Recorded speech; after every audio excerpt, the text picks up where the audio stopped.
Hello दोस्तों, आज हम लोग बात करेंगे विंड डायरेक्शन ग्लोब पे।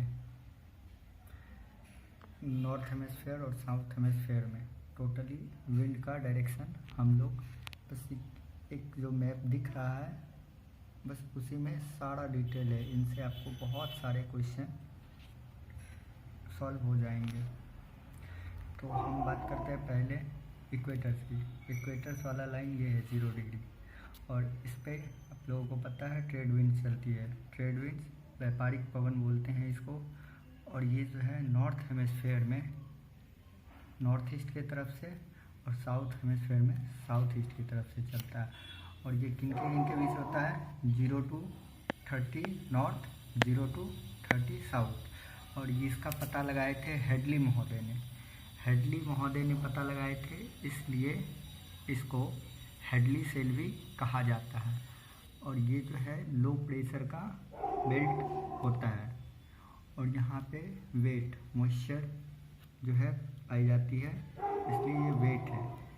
तो इसमें आप गौर से आप देखिएगा तो इसमें आपको डायरेक्शन, विंड का नाम, लो प्रेशर या हाई प्रेशर बना रही है वो कौन इसको खोजे थे, इनको और दूसरे नाम से क्या बोल सकते हैं, जैसे ट्रेड विंड।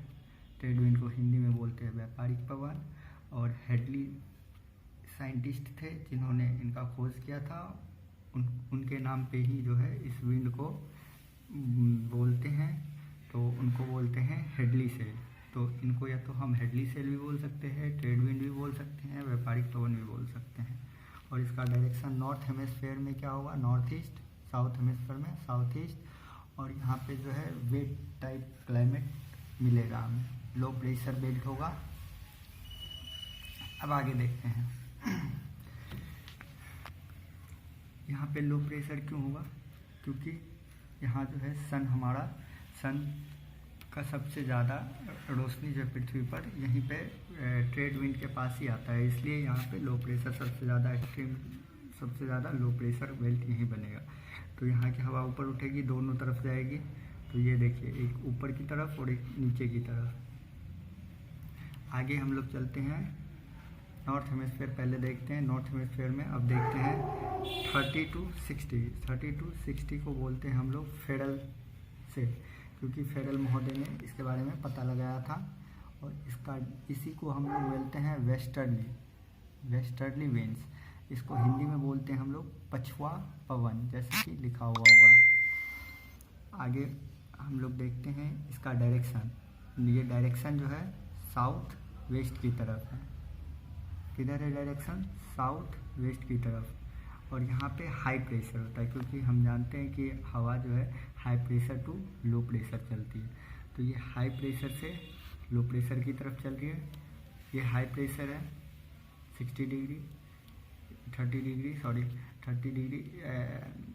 यहाँ से लो प्रेशर की ओर चलती है। ठीक, हाई से लो की ओर चलती है। तो दोनों तरफ ये हाई प्रेशर है, ये हाई प्रेशर है, और यहाँ से लो प्रेशर की तरफ जो है चलती है। अब देखते हैं हम यहाँ से, इनको वेस्टर्ली कहा जाता है। ये हाई प्रेशर होता है, यहाँ ड्राई होता है, मॉइस्चर नहीं होती है इनके हवाओं में, और इन्हीं को हॉर्स लेटीट्यूड कहा जाता है। और फेडरल महोदय ने इनका पता लगाया था। तो हॉर्स लेटीट्यूड क्यों कहा जाता है? हॉर्स लेटीट्यूड इसलिए कहा जाता है क्योंकि जब राजा महाराजा का समय हुआ करता था, तो अरब देशों से इन पे हमला के लिए आते थे।